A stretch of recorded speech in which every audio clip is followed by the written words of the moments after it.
इख्तिताम शाम को 4 बजे हुआ है। तो अभी हम 4 बजे आज जेल से हम बाहर निकल रहे हैं और एक के बाद एक गवाह लग ऐसा रहा था जैसे बहुत ज़्यादा प्रेशर है फेडरल इन्वेस्टिगेटिंग एजेंसी पर, प्रोसिक्यूटर्स पर, कि वो इस केस को बहुत जल्दी जो है वो कंक्लूड करें। आज जो सबसे हैरानकुन बात है जो मैं आपको बताना चाहता हूँ वो ये है कि आज जो सरकार ने अपना इस्तगासे में जो गवाह आज पेश किए वो तीनों के तीनों गवाह आए मिनिस्ट्री ऑफ फॉरेन अफेयर्स से, मोफा से, और जबकि इस केस का मुद्दई जो है वो मिनिस्ट्री ऑफ इंटीरियर है।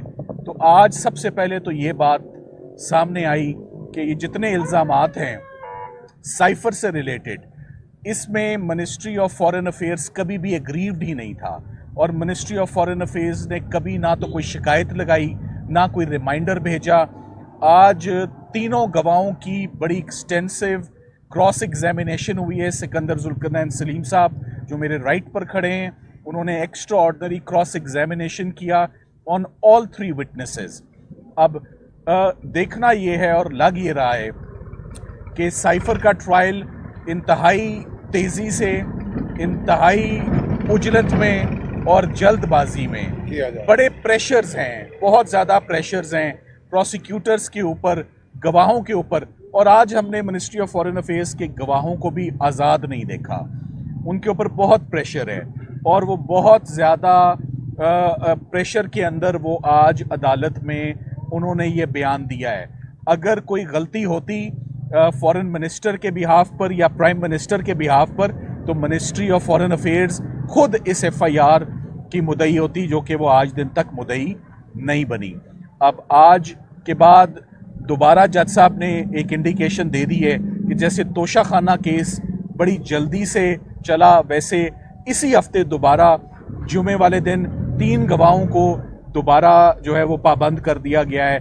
तो सरकार इरादा ये रखती है कि 6 गवाहों को वो इसी हफ्ते किसी ना किसी तरीके से वो निपटा दें और कोई काम ना हो और पाकिस्तान में कोई ट्रायल ना हो और हम कोई काम ना करें, सिर्फ साइफर के केस में हम अदालत की मावनत करें। ये बात बहुत अहम है कि इस केस का चार्ज भी डिफेक्टिव फ्रेम हुआ है और इस केस की ज़मानत भी जो मुस्तरद हुई वो इस स्पेशल कोर्ट ने भी मुस्तरद की और इस्लामाबाद हाई कोर्ट ने भी मुस्तरद की।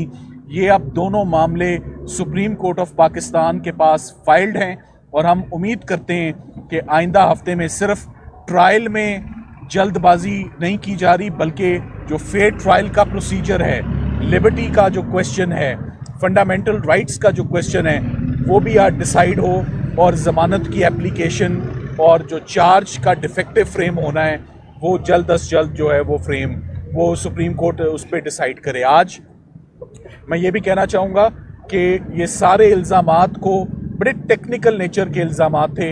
इसको शाह महमूद कुरैशी साहब ने बहुत अच्छे से आज अपने वकला को भी गाइड किया और हमें उनसे बहुत हेल्प मिली in preparing and in conducting the cross examination on the witnesses.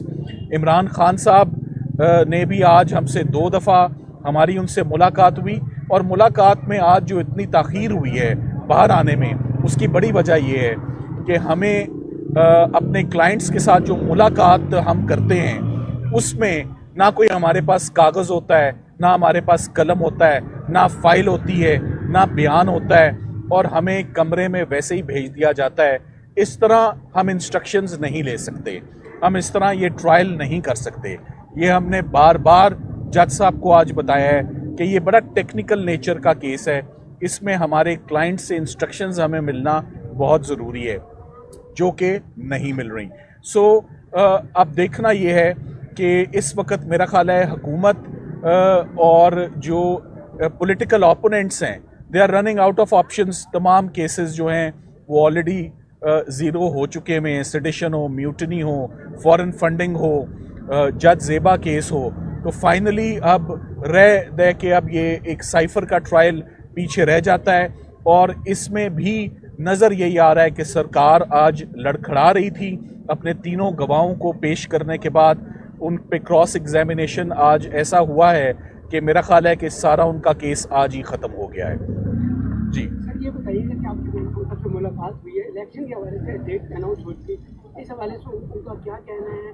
और आपने जो ये कहा कि आपको आपने फिर पिछली समाज में कहा कि आपको जब मुलाकात करवाई जाती है तो आपको सहूलियत नहीं दी जाती और एक वकील यहाँ पर नाम मिल जाती है, रिकॉर्डिंग की जाती है, तो ये बताइएगा इस हवाले से, इलेक्शन के हवाले से। देखिए, मैं आपको इलेक्शन के हवाले से मैं उमैर न्याजी साहब से रिक्वेस्ट करूंगा कि वो आपको इस पर जो है आपके सवाल का जवाब दें। जहाँ तक सवाल है, देखिए, सीक्रेट ऑफिशियल सीक्रेट्स एक्ट के अंदर प्रोसीडिंग्स हो रही हैं, मगर कहीं भी ये सीक्रेट ट्रायल नहीं है। आज गवाहों से जो भी सवाल पूछा जाता था, मैं आपको सिर्फ उनका एक जवाब बता देता हूँ। वो हर सवाल के जवाब में कहते थे ये सीक्रेट है, ये हम नहीं बता सकते, ये सीक्रेट है, ये हम नहीं बता सकते। तो जो हमने आज दिन तक ना कोई ऐसा कानून पढ़ा, ना कोई ऐसा केस पढ़ा, ना कोई ऐसी सज़ा पड़ी जिसमें सरकार के गवाह कहें कि ये तो सीक्रेट है, ये हम नहीं बताएंगे। तो पूरे का पूरा केस की आज की जिस्ट यही है कि केस इज़ अ सीक्रेट। इल्ज़ाम क्या हैं, डॉक्यूमेंट्स क्या हैं, वो हम बताने से वो कासिर हैं। और इसमें इस तमाम इशू को हमने सुप्रीम कोर्ट ऑफ पाकिस्तान के आगे उठा रखा है। हम उम्मीद करते हैं कि इसी हफ्ते ये सारा मामला जो है वो सॉल्व हो। उमैर न्याजी साहब जो हैं वो आपके सवालों के जवाब देंगे। उमैर साहब।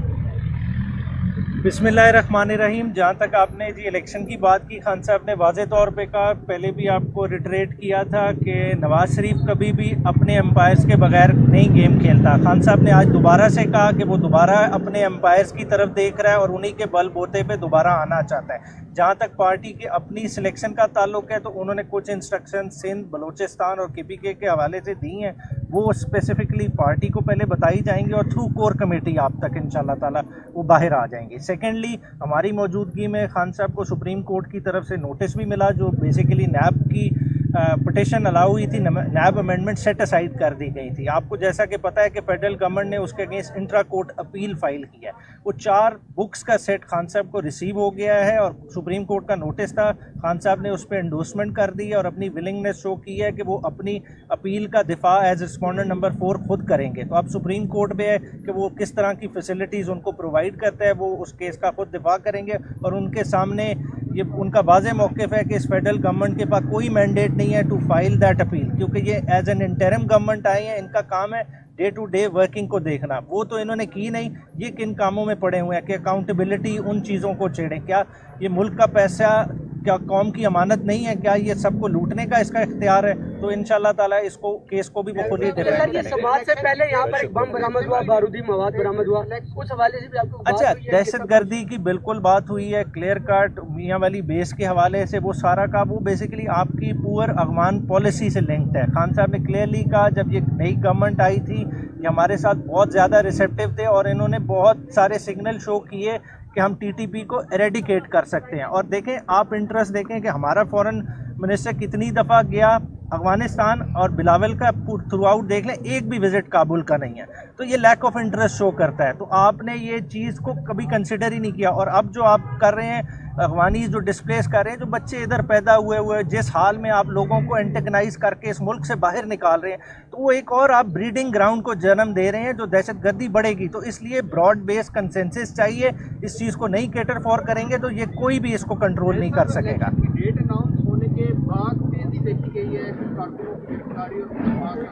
ये इस पे खान साहब ने भी जिक्र किया और उस पे इनपुट शाह महमूद कुरैशी साहब ने भी कहा कि हमारे पास लेवल प्लेइंग फील्ड नहीं है। जैसा पीपल्स पार्टी एजिटेट कर रही है, जमात इस्लामी, देखिए नून लीग के अलावा कोई जमात इस पे बात नहीं कर रही। क्यों नहीं बात कर रही? क्योंकि उन्हें अपनी मतलब के एम्पायर मिलने लगे हैं और वो उनके ज़रिए दोबारा आना चाहते हैं, जबकि दीगर पार्टीज़ देख रही हैं कि उनके साथ क्या हाल हो रहा है। क्या हल्का बंदियों में हाल हुआ, बाकी मामलात में क्या होगा। तहरीक इंसाफ के वर्कर्स ना सिर्फ उठाए जा रहे हैं, ना उन्हें सिर्फ कन्वेंशन किए जा रहे हैं, बल्कि उन्हें गायब कर दिया जा रहा है। और इन्फोर्स डिसअपीयरेंसेस बड़ा सीरियस मसला है और इसको सुप्रीम कोर्ट को टेकअप करना पड़ेगा। अगर आप वाकई चाहते हैं कि 8 फरवरी का इलेक्शन एक मानी खेज इलेक्शन हो, तो उसके लिए तमाम जमातों का एक टेबल पे होना चाहिए। सुप्रीम कोर्ट के बारे में बता देंगे, ट्रायल है वो मिलिट्री कोर्ट में नहीं हो सकता। अब पाकिस्तान के अंदर जो दहशतगर्दी के वाकयात हैं उसको जोड़ा जा रहा है कि उसके हवाले से जो मौके के ऊपर दहशतगर्द पकड़े जाते हैं उनके हवाले से इतने शवाहिद नहीं होते कि सिविलियन अदालतें उनको सजा दे सकें, तो पीटीआई के वकला क्या समझते हैं कि सिविलियंस का